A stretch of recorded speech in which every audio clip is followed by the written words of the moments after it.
Stellar Fundraising Auctions presents Black Tie and Tails. Brought to you by our partner Sojourn Ventures, featuring your co-hosts Greg Quiroga and Devon Bell, and with this episode's special guest, Bobby D. Ehlert of Call to Auction Fundraising. Welcome to Black Tie and Tails, where we share tales of triumph and tragedy from behind the scenes in the wonderful world of fundraising auctions. I'm half of your co-hosting team, Greg Quiroga, joined as always by my co-host, Devon Bell. Hello, all. And we are joined today by our guest, Bobby D. Ehlert of Call to Auction Fundraising. Hey guys, I'm so stoked to be here today. This is something I've really been looking forward to be hanging out with you two. I've loved the growth of the podcast and the evolution that you guys keep making within this. So I'm honored to be here. Appreciate it, Bobby D. And Devo, whenever they say to like, you're an auctioneer, can you talk fast, right? What's the number one question when people find out you're an auctioneer? What? Oh, yeah. How can you talk fast? Yeah. Bobby D can talk fast, man. Bobby D, just a little bit. I'm not trying to put you on the spot to make you do it because I hate the dance monkey dance routine when anybody said 25 out of 35 out of 45, 55, 65, 75, 85, 100 on a bill, wait, 102, 3, 4, 5, 6, 7, 8. Auction champ at one point? Yeah, world automobile auctioneer champion. Wow. So I worked, I beat 100 of the best in the world in 2015, and like even it surprised myself. I was like, holy cow, I beat these dudes. These guys are amazing. But every champion has a day. They got the best set of judges that they could ever have for themselves. And that happened 10 years ago. That's like chapter 5 of the book. Right. Yeah. Yeah, well, I look forward to, hopefully the final chapter doesn't get written while we're doing this podcast. Thank you. May this podcast not be the end of any of our careers. Yeah, right. Don't jinx it. And so a lot of thoughts, one mouth. When you won the Automobile Auctioneer World Championship, were you into fundraising at that point? I actually was. I had the foresight, or I had the vision of what Call to Auction to be, of what it was at the time, which is where I wanted to be into a full-time fundraiser. And this was, kind of taking the steps that were there. We're building business, we were identifying clients, we were finding team members to be a part of the team, and kind of steps and steps and steps and steps. And then in 2018, I got to take that leap and jump and be like, that's it, full-time fundraising. So the answer is yes. I got to do automobile auctioneering 3 days a week. And then on the Thursdays and Fridays and Saturdays and Sundays, I got to do fundraising. But then there was that point where, you've got to have that board meeting at, 10:30 on a Wednesday. Well, that's smack dab in the middle of auction time. I had to make a big decision. Am I going to be an automobile auctioneer that does fundraising, or am I going to be a full-time fundraising auctioneer? So then that's 2018, jumped off the ledge, still waiting for the parachute to open, but it's a fun ride. That reminds me of an old Bizarro cartoon, if you remember Bizarro from the comic by strip. Dan Peraro. There's a Bizarro where it was split into 2 frames, and the top frame was 3 guys falling down a bottomless well, and they're all panicking, and then it's same 3 guys 6 months later, and they're just riding it out. Right? Because it's bottomless. You can only be terrified for so long. Exactly. So when you made the jump to becoming a professional, like fundraising auctioneer full time, did you find that you were getting pushback from people on actually paying you? Like, was it like, oh, well, we've had a volunteer for years? Oh my gosh, this is a fantastic conversation we are about to have. I can already feel it. So the answer is yes. Like, every time, especially as a beginning auctioneer, I was lucky that I was in a market where there was a predominant fundraising auctioneer that was out there in the world. And I'll shout her out. Her name is Letitia Fry. Go Letitia. She's helped me out so many different opportunities early on in my career. And I think she was unexpected of how then soon we would be competitors. So we wouldn't really be competitors, swapping events back and forth. But anyways, lots of praise for her. And in this market, she was commanding a good fee for professional services. So this did make an easy step for me to be able to come in. However, there's still those that had, like, again, those volunteers. I like to call it the 0 to 1, going from the volunteer to a professional first time. 0 to 1. So there are, even still to this day, we have these conversations, this 0 to 1 conversation. So we want to, definitely show the value of of a professional. And like, I mean, many times they're like, oh, okay, well, if we see, 8, 10, 15% in the stock market, we're happy, right?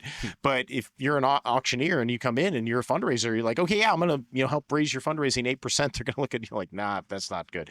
Okay, how about 10%? No, that's still not good. How about 50%? Well, you're warming up. Here, let's do, 2x, 3x, 5x, and it happens. And then once they take that step from 0 to 1 and they see that what is truly capable. One event I had hosted just this past year, major hospital foundation here in New York City, and we 10x'd their paddle raise. I'll say it again, what? 10x. What? 10x from volunteer to professional 1 year, 10x. That's don't spread the news on that, because we don't need to live up to that kind of expectation management. But it can happen though. It's great. And I'm only joshing because we live at like this episode's theme is pros versus volunteers. It's a great segue, because get 3 auctioneers together and oh gosh, who knew they would talk?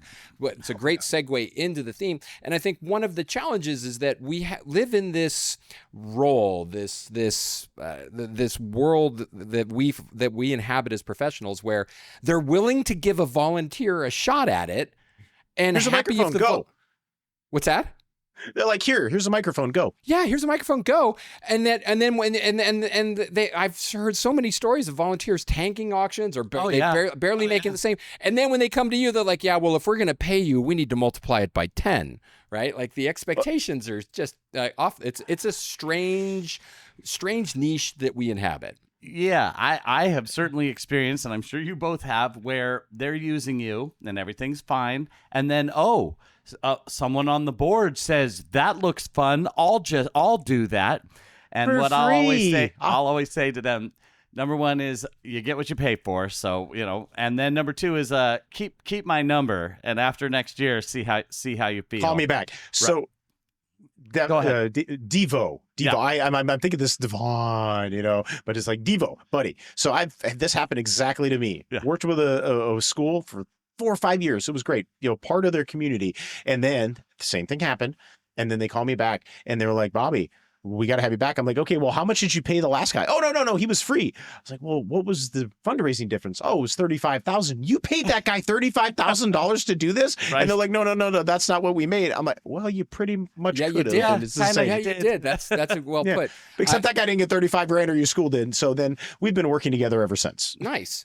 I had a pitch last week, and I'm having a follow-up pitch with the rest of the committee tomorrow. But I had a pitch last week, and she was like, that's a lot of money for 1 hour. And I said, you're not sure. I'm going to be on stage for an hour, but I am at work from the moment I show up at your event till the moment I take the stage. I am networking. I'm chatting with people. I'm trying to get new donors. Not just that, but that 1 hour on stage, I have 10,000 of those hours. And if something happens on stage, I've seen it, and I'm going to know how to react to it. And so here's a case in point. So I was working with a local nonprofit in San Francisco, an arts organization, and we kept having these like good auctions, but everything would max out at like $4,000 to $6,000. We'd have a successful fund of need, but the auction would max out at like $4,000 to $6,000. We just couldn't crest that $6,000 mark on any items. I mean, we had really fun auction items. Like, I don't know if you're familiar with Frederica von Stade, the opera singer, but it was go play golf with Flicka, right? I mean, like interesting, cool stuff. Jake Hagee's a local composer. He composes. Flicka is a local opera singer. She sings. And so at this particular arts organization, we have Jake and Flicka to come to your house. Jake's going to write a performance, and Flicka's going to do it for you at your place, right? Really super cool. So cool.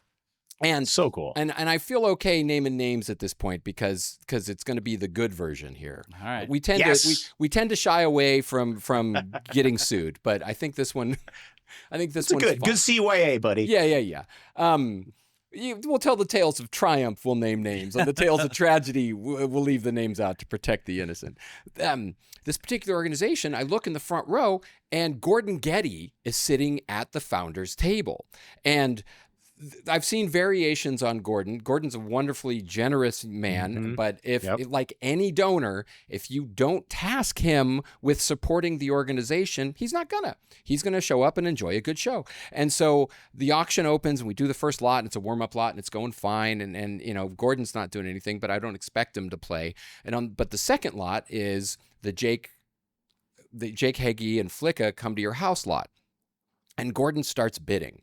And I'm like, ooh, we got the came to play Gordon. This is fun. Ooh, and there's 4 bidders. There's Gordon, 2 other people in the mid rows. And then way in the back, there's this woman way in the back. I can barely see her, but she's bidding against Gordon. And so it accelerates 3, 32, 35, 4, 40, and now we're at 6. And I'm like, okay, you know, like I don't want to jump it too quickly. So I keep it at the 2s and 3s. We get to 7. I'm like, I got to move to 500. Yeah, here we go. 75. 2 of the bidders drop out, but she's still in. And I'm like, great. So 75, 8, you know, 85, 9, 85, 10. And at 10, Gordon does this. Who the hell is that back there? Right. That's my first thought is who's bidding against. But I'm like, you know what? I don't know the context of what's happening here. Right. Like you're in it. I don't want to insert myself into this process unnecessarily, because when the richest guy in the room goes to check who's bidding against him, everybody knows the joke. I don't need to make it, right? I don't need to say anything. And so Gordon looks, comes back, and keeps bidding. Bids it all the way up to 12,000. She drops out at 12.5, right? Gordon wins for 12. Crowd goes wild. Yeah. Come to find out, the person bidding against him is his assistant, Lisa. Aw, juice in the action. He had come to him during the cocktail hour and said, hey, we should get this lot. Follow my lead. Nice. Right? And so, like, I had nothing to do with that other than to make that process exciting, right? To make it good. A volunteer could easily have, like, don't look at them, look at me, right? Because that's one of the lines that people use. Yeah, when totally. You're going to let them do that to you? Right, exactly. Yeah. Like inserted themselves in all of these ways. And an interesting, like, tangent from this. So Lisa is sitting at this table with these board members who hate the auction, leave during the fund a need normally, but here's this woman at their table who they don't know, who suddenly bid 12,000, 11.5 on something. They ain't going anywhere. They bid 1,000 each in the fund a need. They felt pressured by her. They were shamed. They bid so not only was it 12, but it was extra thousands that were there. 14. Oh, I love that. Yeah. And it just goes to show what peer pressure does, the value of somebody raising. Well, I can save that for the takeaway. I'll save that for the takeaways. But here, let me take a real quick break, because Black Tie and Tails is brought to you by our partner, Sojourn Ventures. When your auction is in need of some international travel, check out Sojourn Ventures. They curate trips to Bali, Spain, and now they got 3 options in Italy. They do. You Puglia, Salento, or Cortona. And Venice. Well, no, it's Cortona is in Spain. Actually, it's Puglia, Salento, and Venice in Spain. There you go. Join the wedding festivities, if you will. Your bidders can spend a week on the coast at the heel of Italy's boot in warm Mediterranean waters. All these trips have reasonable consignment prices. Sojourn offers over a dozen curated packages that include round-trip airport transfers, full-body massages. Yes, please. Daily breakfasts, in-home chef dinners, and more. Your buyers enjoy... I heard your little bell. Your buyers will enjoy 2 top-level concierge service and 2 full years to redeem their trip, all at reasonable consignment prices. Check out sojournventurestravel.com or look for the link in the bio of this podcast. Click below. So, last episode, I told the story of, and it's funny because we used it on the last episode, so I'm not going to retell the whole thing, but told the story of board members coming to us and coming to an organization. I think it was the same organization with the Getty story, actually. Ooh, a repeat offender. Maybe it's not you. It's They came to me and they said, we're going to go fund the need only, and one of our board members is going to do it. And we know how that story ended. Oh, yeah. Ouch. You don't need to tell that joke again. But, you know, being a professional and not saying professional because you got to hire a professional. Yes, you do. But it's the intricacies that happen of that, and the amount of almost like we were just talking about ADD before we got on the show here, Sure. of literal auctioneer ADD that you have to have at the same time, because you've got your major sponsor here, you've got your major donor here, you've got your board chair that's over here, you have your stage manager over here, and your development director over here, and then your executive director back here, and the other 500 people that are in the audience that are there. And so many times we're managing all of these different conversations and intricacies, and we're making sure everybody's having a good time, everybody's happy.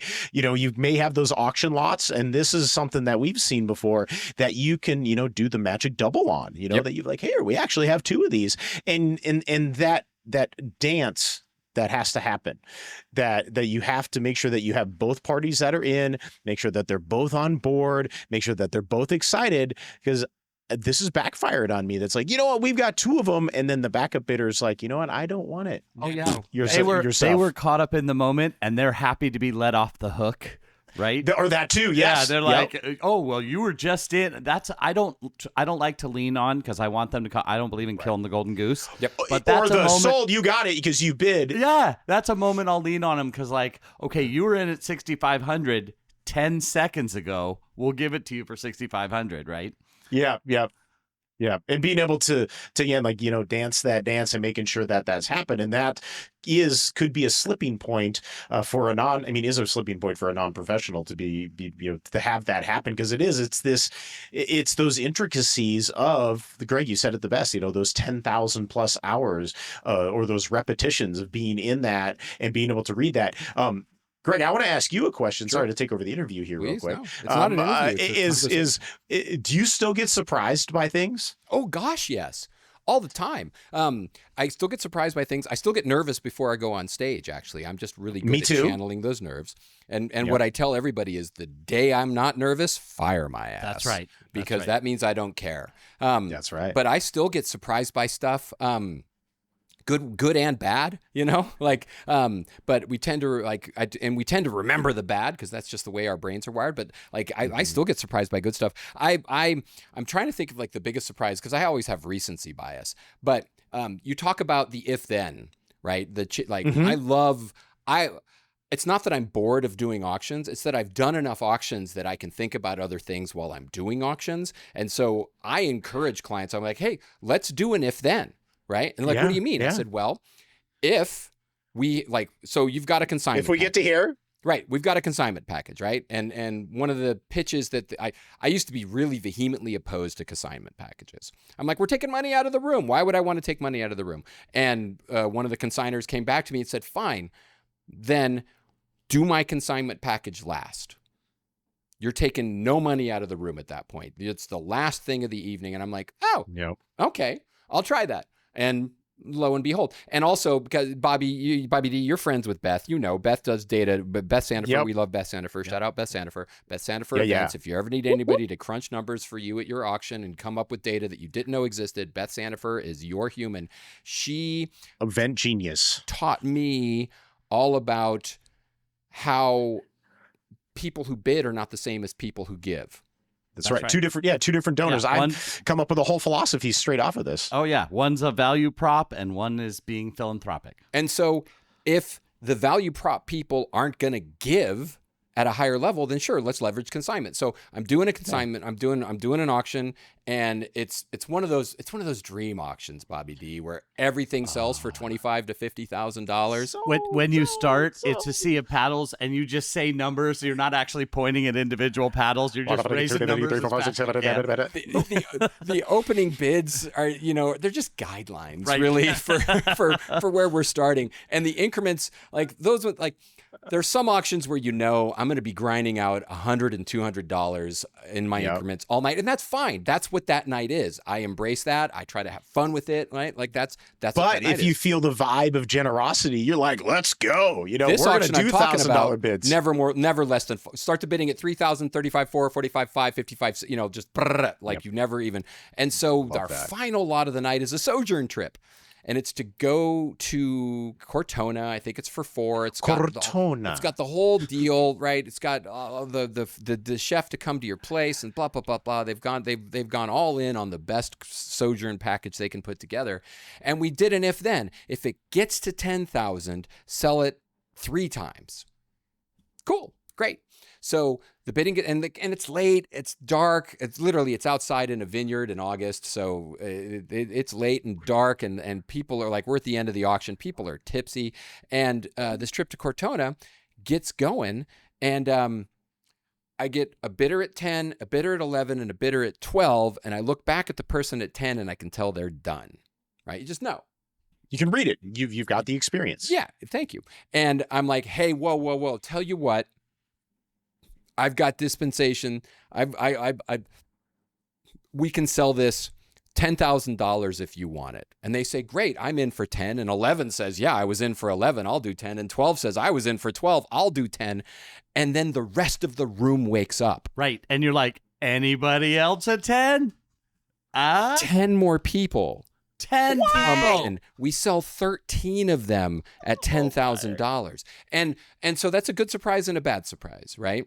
Right? Yeah, like $130,000. You take the whatever the consignment price off. Whatever, you take the consignment. Let's call it 3 for easy math. The charity's still walking away with $80-something thousand off of that. It's beautiful. Alone. Yeah, it's great. Well, and the most important thing that the charity is walking away with this is a relationship. This is something that I've continued to embrace. A consignment, it's a relationship, because anytime we say sold, this is now that chance for the organization to steward and foster that relationship, which gets missed so much, and I hate it.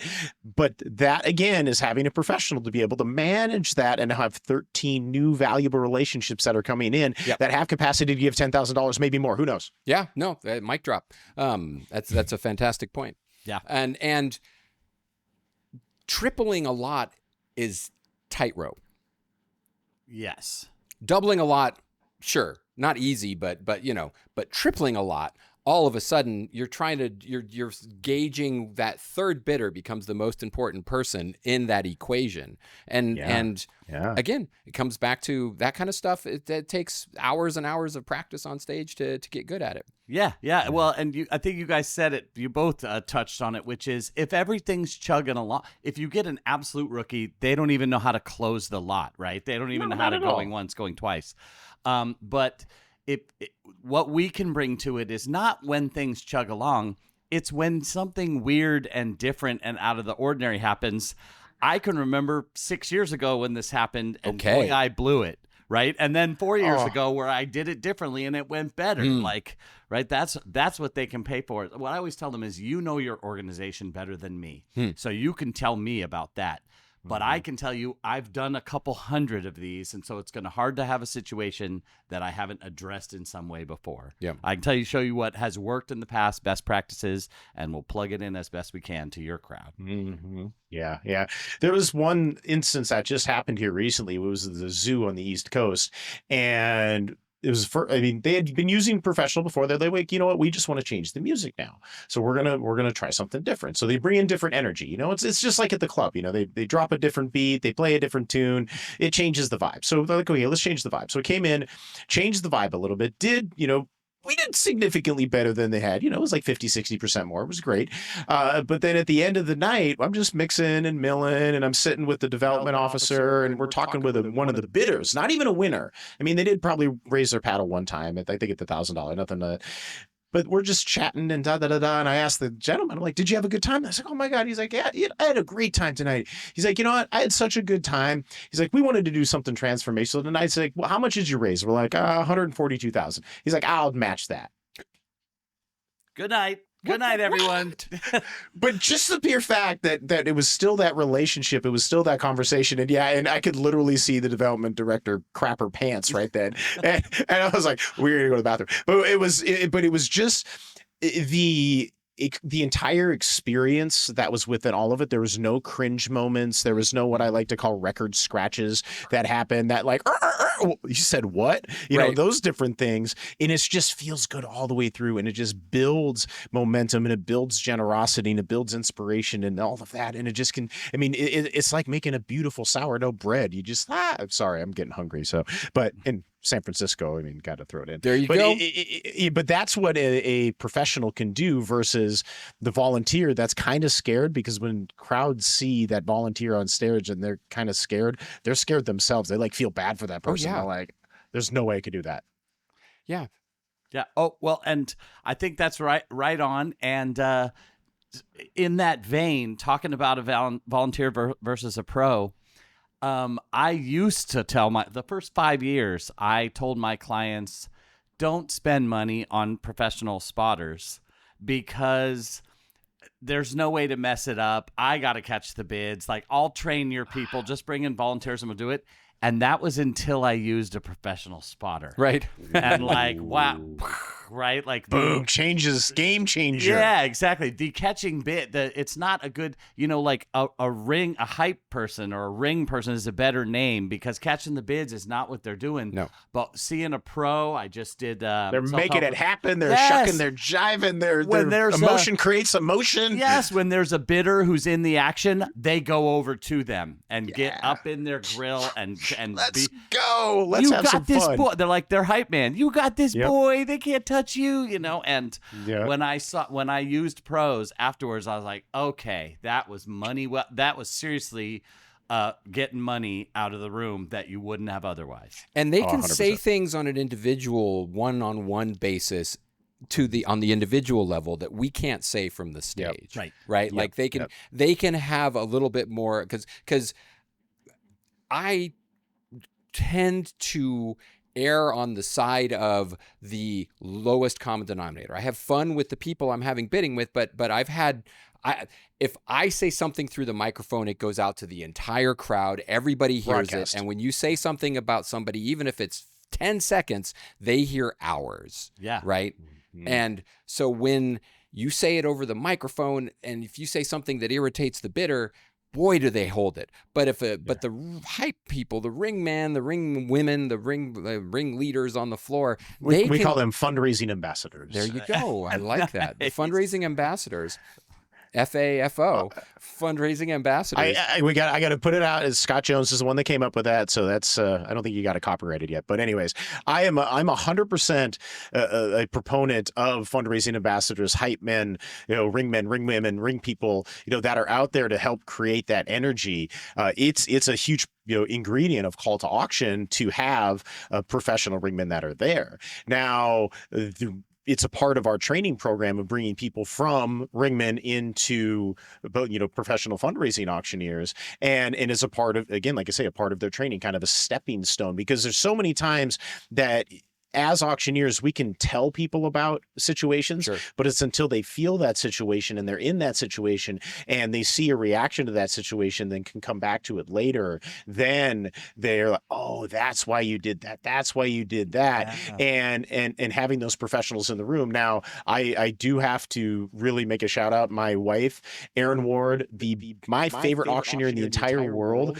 She has, I'm super excited for her. She is just celebrating 20 years with Star Benefit Auctions, and it was one of the first female-owned auction houses in New York City. Anyways, just throwing out. I get to be her ringman. I get to be her hype man at some of the events. So I get to be the one that's running around, that's getting the energy going, the hooting and the hollering. But Devo, like you said it the best. It's like you're able to get in there and like I get real close. It's like, okay, friends, this is a special night. We're here to make something really special happen. If you can give me $25,000, I'm gonna make a huge deal out of it. Are you with me? Let's go. Let's do this. And they're like, yes. And I'm like, yeah. And the whole crowd just lights up at that time. And then I get to run to the other person and be like, okay, now if you go 30,000, we can make it deal. But it's building that energy that's in there and having, Greg, you said that one-on-one conversation, that celebration of what's happening at that time. Also, mission, I educate every one of my ring people, my fundraising ambassadors on what we're raising money for, so that if they need to slide slide in there, hey, let's do another 1,000 for the kids. Let's do that here, tonight for the boys and girls. Let's do this. This is a great school. You love this school. Let's go. They're there to really kind of keep that focus on that, that mission and that impact as well too. And I think this is a great comparison of volunteer spotter to professional fundraising ringman, hype man, ambassador, whatever you want to call it, to be determined. Well, and I remember the first time I spotted for my mentor at one of his auctions. I'd been doing liquidation auctions for a while at that point. I was totally comfortable being an auctioneer, I thought, and being in front of a crowd. And he was doing an American Heart Association event in San Francisco, one of those dinners where everybody was talking and it felt like nobody was paying attention. And I was supposed to spot for him, and I was like, I don't really feel the vibe in this room at all. There's nobody doing anything. And he got on stage and just committed to doing his thing and like did his fundraising. That now I'm like, oh, okay, yeah, he did what we understand is the performance. But I was too self-conscious as a wannabe ringman or fundraising ambassador trying to come up. I was too self-conscious. Volunteers who are part of the organization, who know people in the crowd, are I tell people, get me 8 volunteers and let's hope 3 of them are good. Yeah. Right? If we're using volunteers, bring me 8, and if 26% of them are any good, we'll be happy. I want to point out one thing that you just said at the best was being in a room where nobody's paying attention. As professionals, it's our job to really to focus that energy and to focus on that mission, focus on impact, focus on this is what we're here to do. And that crowd, if they don't have someone that's there, then they're going to lose, they'll just ignore you. So like you were saying, Greg, to like be able to just do it and go into it and we're going to do this thing. What that interesting experience then happens is then now you're going to have that focus on the fundraising, and that again, where you go again, we put that compare contrast against volunteer and professional. Like, I mean, why are we even squabbling over a few $1,000? It's not that big a deal. It's like, come on. But what can happen is there's a term that I've been using lately called irrational generosity. And a professional is the one that they're the expert in creating that air of that. Because I mean, Greg, Devo, I'm sure you both have stories of that irrational generosity where somebody stands up and they buy a Christmas tree for like $100,000 just because they want to, and they want to give, and that's that professionalism. That's that air of generosity that we're able to create, where you've got the other side of that, which I don't need to talk about anymore. My mentor called it irrational philanthropy. I use that phrase all the time in consulting, and you hit on it so perfectly. Yeah, bump it up, Bobby D. You hit it there so perfectly. Is during the consulting, what I will tell my clients is, look, from both a warm and fuzzy, we're all in it together, community mission moment, and a making the most money per minute of the entire night, the fund to need should be the centerpiece of our entire life program. Yep. And what we're setting everything up for is, yes, we're going to be expository along the way. Yes, we're going to show the link between the money they give and the change they want to see in the world. But when the moment comes that we ask for the money, that I say, all right, who's in? I want people in their feels. I want it to be a feeling, not a thinking. Yep, a feeling, not a thinking moment. And whatever we have that has the oomph, that has the most tear-jerking, the most not a dry in the house, the most tug at the heartstrings, let's give them that right before we ask for the money. Hey, amen, my brother, preach on. So now, one of the things that, as professionals, like stage performance aside, one of the other elements of professional fundraising, auctioneer involvement in an auction is pre-event consulting. We get involved with our events. We chat in advance. We give and we lean in. And I know, Bobby D, you had been enthusiastic about talking about trends of 2025. And so here we are. It's like it's summertime. Everybody's going to the beach and hanging out. But we're also like, this is where we're really starting to lean into planning our events for fall, and we're starting to have those we should already have been having those conversations. We should have lots secured and ready to go for most of the events. But in terms of like trends, what are some of the trends, or what is some of the advice that you are leaning into with your clients for the fall season? Make events experiential. Detail. So you've got to make it memorable from beginning to end. I mean, even when the invite goes out, like it's got to stand out from the rest of the noise that's out there in the world. But make it an experience to look forward to. As soon as they enter, wherever they're entering, make that a big deal. Make the registration process fun. I'm trying to kill the idea of the cocktail hour. I want to change it to the connection hour because it puts the wrong connotation on what we're supposed to be doing there. Sure. Yes, we're going to be drinking cocktails. That's a given. But this is where we're able to connect donors to the mission and connect guests to donors. So anyway, that's going to be an experience. And your program, make it memorable, make it experiential, make people go home and tell their friends about this. Like they're at church the next day, they're eating breakfast, they're at work. They're like, I was at this gala and they did this. Like that's what I want people to be looking at. I want them to be able to create that. And you can't create that. I was at this gala and they did this without a professional. So that's where I'm seeing is these experiences that you can't find anywhere else that ties to a great cause. Do you see how elegant what he did? That was nice. We saw that. Yeah. We saw that, Bobby.